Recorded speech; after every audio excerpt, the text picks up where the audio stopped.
बिस्मिल्लाहिर्रहमानिर्रहीम। अस्सलाम वालेकुम। अरशद शरीफ की शहादत पर इस वक्त हमारा मुल्क और हमारी कौम इंतहाई दुख और सदमे की हालत में है।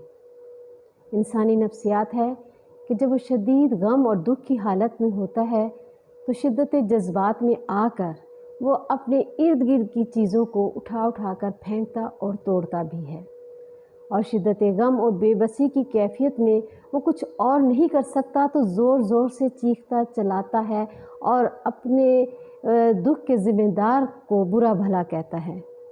इंतकाम की इस हालत में वो अपने मुखालिफ को धमकियां तक देता है, लेकिन वो दुख जो उसे मिला है उसके ज़िम्मेदार की हकीकत उसके बरअक्स भी हो सकती है जो वो समझता है। मैं समझती हूँ कि एक मुखालिफ और दुश्मन हमारा वो होता है जिससे हमारा कोई इख्तलाफ चल रहा होता है, लेकिन असल हमारा मुखालिफ, असल हमारा दुश्मन वो है जो हमारे इख्तलाफ पर गहरी नज़र रख के बैठा है और मौका मिलते ही किसी एक फरीक को निशाना बनाता है, जिसके नतीजे में दोनों फरीकैन में गहरी दुश्मनी की आग भड़क जाती है और इंतकाम की इस हालत में हम बग़ैर सोचे समझे हर चीज़ तबाह बर्बाद करने पर तैयार हो जाते हैं।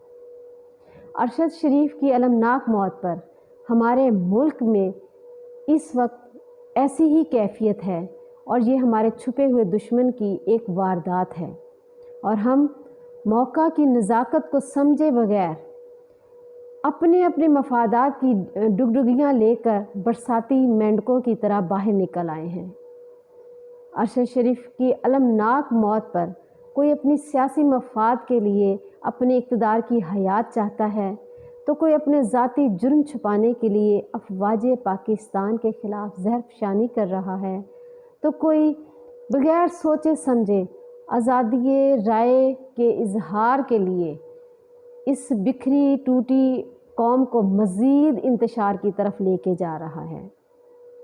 अपने जज्बात पर काबू पाकर और गुस्से की धूल को हटाकर ज़रा देखें समझें कि ऐसे वक्त में जब अरशद शरीफ को अफवाज पाकिस्तान और चंद सियासतदानों के साथ इख्तिलाफ राय था और वो इसका खुल्लम खुल्ला इजहार भी कर रहे थे और पूरी कौम इस इख्तिलाफ राय को जानती भी थी, तो ऐसे में अफवाज पाकिस्तान जिसको इस कत्ल का ज़िम्मेदार ठहराया जाने की कोशिश की जा रही है, वो ऐसी गलती करके क्या पूरी कौम को अपने मद्दे मुकाबिल खड़ा करना चाहती थी? क्या अफवाज पाकिस्तान महज ज़ाती इख्तलाफ और तज्ज़ियों की बुनियाद पर एक सहाफ़ी को कत्ल करके क्या फ़ायदा उठा सकती है?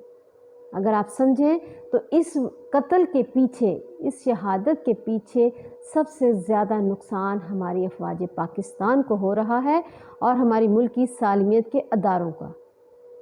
इस सारी वारदात के पीछे फ़ायदा कौन उठा रहा है? फ़ायदा वही छुपा हुआ दुश्मन उठा रहा है जो काफ़ी अरसे से हमारे मुल्क की सालमियत के अदारों पर और हमारी कौम को तबाह बर्बाद करने के लिए तैयार बैठा है।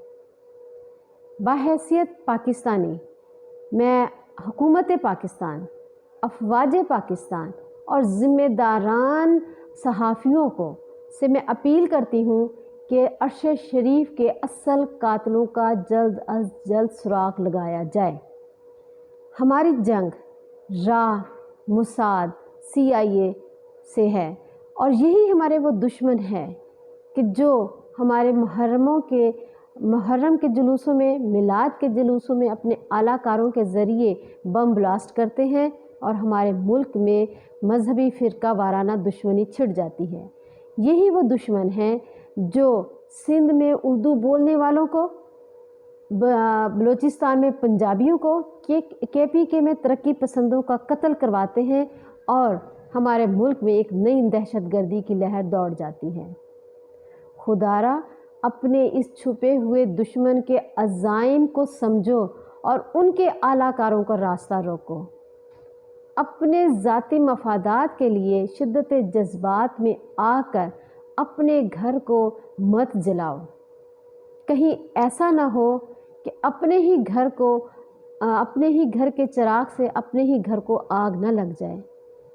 अगर दुश्मन ये समझता है कि वो इस मुल्क में इस तरह की आग लगाने में कामयाब हो जाएगा, तो मेरा यकीन है कि अरशद शरीफ का लहू सबसे पहले इस आग को बुझाने के लिए आएगा, क्योंकि शहीद की जो मौत है वो कौम की हयात है।